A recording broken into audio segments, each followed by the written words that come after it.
you already know what we're about to do. Now, I was originally going to script this video due to the fact that I had a whole thing planned out, but then I kind of realized that no one wants like a bland script where it's just me saying the same things over and over, and you know what? Maybe it will become that. But what makes Doom special? Well, a lot of things, but I want to be talking about Doom 2016 and how has it aged. Well, let's see, where to even start? You see, back when production back in 2008 to 2011 was around and things were leaked and all that other stuff, people were kind of just, losing hope for the franchise. Doom 3 was meh. It didn't really feel powerful. It took away your control and turned it into a scary horror game. And slowly developed into the old Doom, but hey, you know what? Slower and getting it done eventually is better than nothing. But then they canceled the production of it and then reopened it. And then in 2016, we got it. And oh boy, was it a huge trip. And I'm going to tell you guys right now, I loved Doom Eternal. I love how it looks so far. I love it. And I actually pre-ordered it. But, sometimes we gotta look at its predecessor, or whatever you want to call it, Doom 2016. Now, some people ask, how has it aged? Well, in my opinion, it aged really well.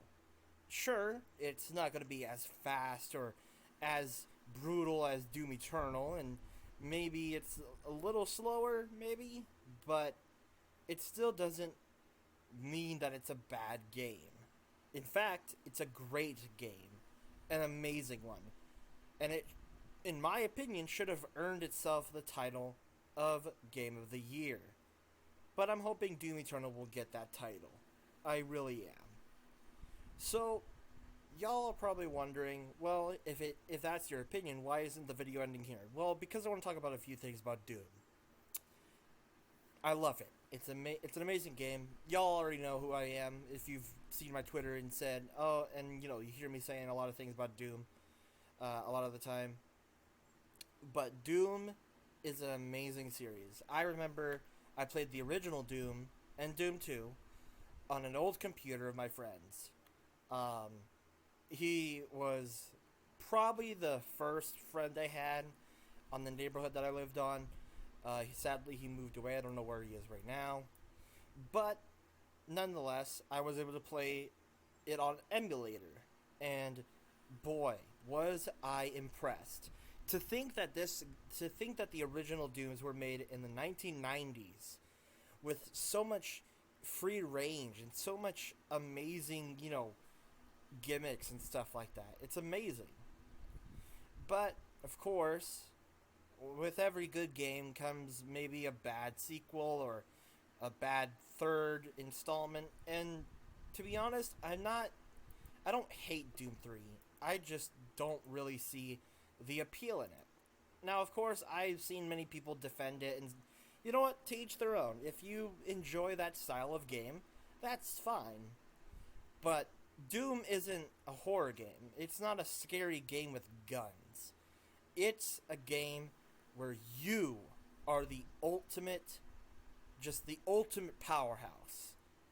And you could definitely see it in the cover arts that I have right here. That it conveys that message. And oh my god, so does the music. The music in Doom 2016, as well as what we have so far in Doom Eternal, are amazing. Mick Gordon is an absolute god of guitars and everything else that he does in terms of music and basically designing that music. Like when I first heard that Doom's Gate, his version of it, had literally used a chainsaw to record it and put it through a synthesizer, oh my god, I was blown away. And when I heard it again after knowing that information, it sounds like an actual chainsaw. Like, that's literally a chainsaw. So, at the end of the day, we just gotta appreciate Doom and see how far it's come.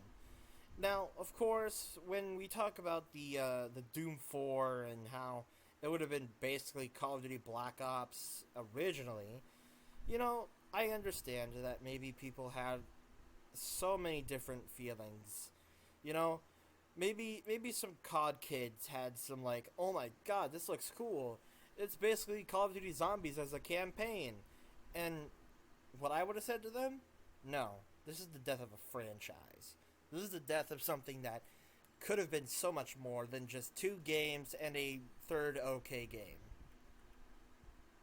But they brought it back. And to be honest, with Doom Eternal coming out in just a few more weeks, just like it's going to be an amazing thing.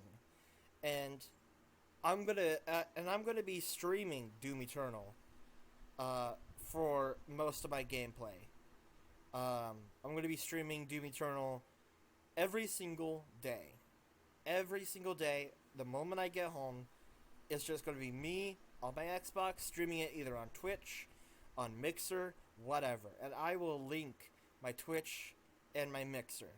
So that way, you guys will be able to check in on it every day and see if I'm playing or not. Heck, follow if you want to get notifications. It's whatever. You know? To each their own. Now, when it comes to how it aged, when it originally came out and I played through it, I of course played on Hurt Me Plenty, the OG. Oh, this is the normal mode. It was fun and very challenging when I first played it. It did feel a little slower at the time, but that's because like when I just had memories of like going super fast around the map, and which is that maybe they slowed it down so that way people wouldn't get sick over it. Maybe, I don't know. You never know. But I still felt powerful, and that was an amazing thing to feel.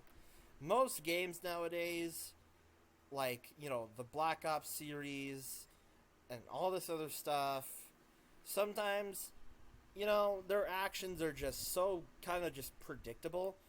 But nah, the moment the Doomslayer hears that, oh, you have to remove it carefully, he curb stomps it. And that's what I love about the Doomslayer. He doesn't care. And to be honest, maybe he does care about humanity.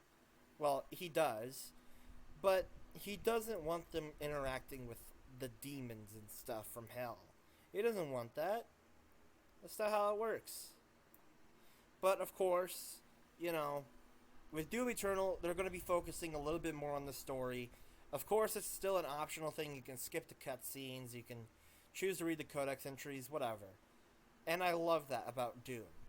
It wasn't a forced narrative. It wasn't forced upon you to read something or to look at something or go through a cutscene. And of course, there were cutscenes that did last a bit too long, like in the second level, maybe even a few later down. Sometimes the few sequences lasted a bit too long. But you know what? It's fine, because it was fun. And having a good time in a game is all that matters to me. As long as I had fun throughout a lot of the game, it's a good game in my books. Now, of course, there are exceptions to this rule. If there are tons of glitches and stuff like that, maybe I won't have as much fun. It just depends on what the game has narratively or gameplay wise. The way I center myself around of how I review games is usually if something is broadcasted out, and let's say Treyarch wanted to release another Call of Duty, right? And they centered it around being like um like more story wise. Like they wanted to make it more about the story, and feeling like there's some like sort of presence, and then all of a sudden the story is crap. They basically said this story is amazing, it's really cool, get it so you can get this amazing story, and the story turns out to be crap. Obviously that's a false advertisement. But of course, the story's crap thing is kind of subjective, but y'all know what I mean. If something is marketed in a certain way, but is not, you know, but then the execution of that marketing isn't done well, it's pretty disappointing, you know? Um, so, in terms of how well did Doom 2016 age, it aged pretty well. I still play it. It's really fun. Though, it when it comes to my rating of it, it gets a 9.5 out of 10. And the reason why just a 9.5 is because there are a few, like I said, a few sections last a bit too long, but they're brief, so it's fine. You know? And once Doom Eternal comes out, um, you know, I will be streaming that again, Mixer and Twitch. Um, now, uh, I want to talk about Doom Eternal and what we know so far. We know a lot about it, but to keep things, quick and, not to waste anyone's time, basically, it's Doom 2 again, as well as a few things from Doom 64. Like, for example, apparently the Unmaker is in the game, and you can unlock it by getting Imperial Keys, which I want my hands on that thing so badly. I remember seeing gameplay of Doom 64 back, like, a long time ago, and it was, like, it looked powerful. So, but one of the things I find odd is that, when they look at the Unmaker, it looks like they changed it into a sword, but maybe they were just putting it in a weird position, and maybe some textures about it are weird. But for me, it kind of looks like a sword, which I don't mind. Maybe it's some sort of new upgrade for the Crucible sword, which you can now wield, and almost kind of acts like the chainsaw, except it doesn't give you ammo. I think it's for like a quick kill for certain enemies that are getting in your way. Maybe it kind of acts more like the BFG from 2016, where it's your get out of jail free card, and but it's only meant for like one enemy. Maybe let's say you have a Tyrant and also a Mancubus. You're probably going to take out the Tyrant with the Crucible and then focus, the Mancubus. It seems to be more based on strategy as well as a lot on story and heavily on how fun the gameplay is going to be. Now, one of the things that I really didn't see a need for in 2016, which was thankfully removed in Doom Eternal, was the crouch button. I didn't really see a need to crouch in Doom 2016. I didn't really feel like I needed to do it I think there was like a few moments, but thankfully Doom Eternal removed that and instead replaced it with the double dash. And I am so ready for that. That's going to be pretty cool to experience. Now, another thing is that we know about Doom Eternal is that every weapon has an upgrade except for the Super Shotgun and the BFG. Now, I kind of took it as though maybe the Super Shotgun has upgrades, but only three, or maybe you can just upgrade it to like similar to how you did in 2016, where you can get uranium bullets or fast reloading, which maybe that's the thing, but for all we know, they're probably making the Super Shotgun more powerful, but slower to reload and slower to fire or something. And as for the BFG, I don't know if that's getting upgrades or not.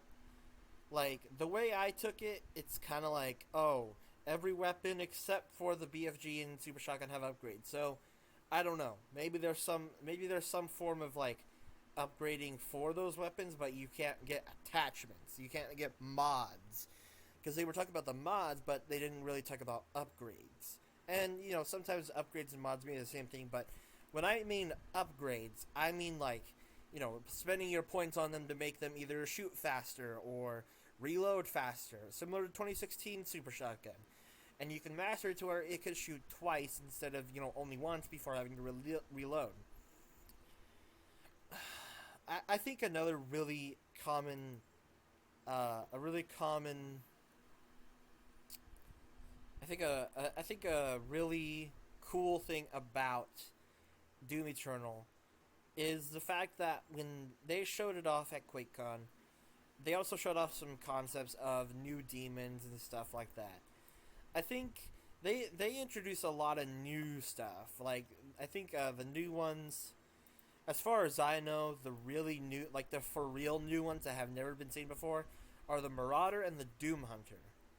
Now, of course, there are comebacks like the Pain Elemental, Archvile, all that other good stuff, and the Pinkies are back too. And we don't know if there's a Spectre or not. Um, like Spectre as in like the invisible Pinky, not the Spectre as in the one that like teleports and all that.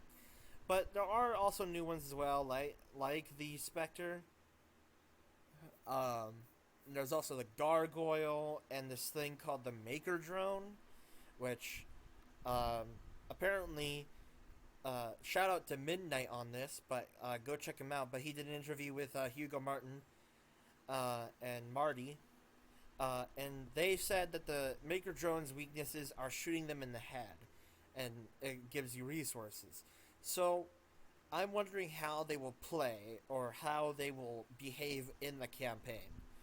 Now, of course, another thing that's kind of odd is the fact that invasion mode will come only like a few hours or maybe like a little while after the game releases, but you know what? It's fine. They're going to be, working on that. They've probably worked on it a lot, and I cannot wait to see if my viewers try to go on it on their Xboxes and try to kill me on Doom Eternal.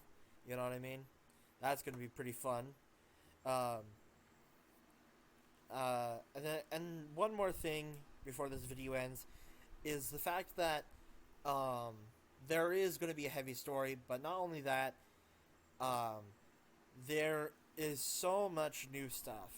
But I think the one thing that I can definitely say for certain is that Doom Eternal will be a really, really just an amazing, awesome game.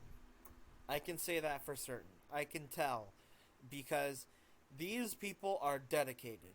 Hugo Martin, Marty, all these people in id right now are so dedicated to making Doom have its comeback in the modern era of games where it's just a linear path, shoot, cover, all that other stuff. But sometimes you don't need all that. You don't need to reload. Some games don't need a reload function. You know? Of course, the only exception to the reload is the super shotgun, but, whatever. But I know for certain that Doom Eternal will be an amazing, awesome, brutal, and just all around outstanding game. I can't even find words to describe how cool it'll be. Thank you for watching. More stuff to come soon. Like, share, subscribe, all that good stuff. See you later.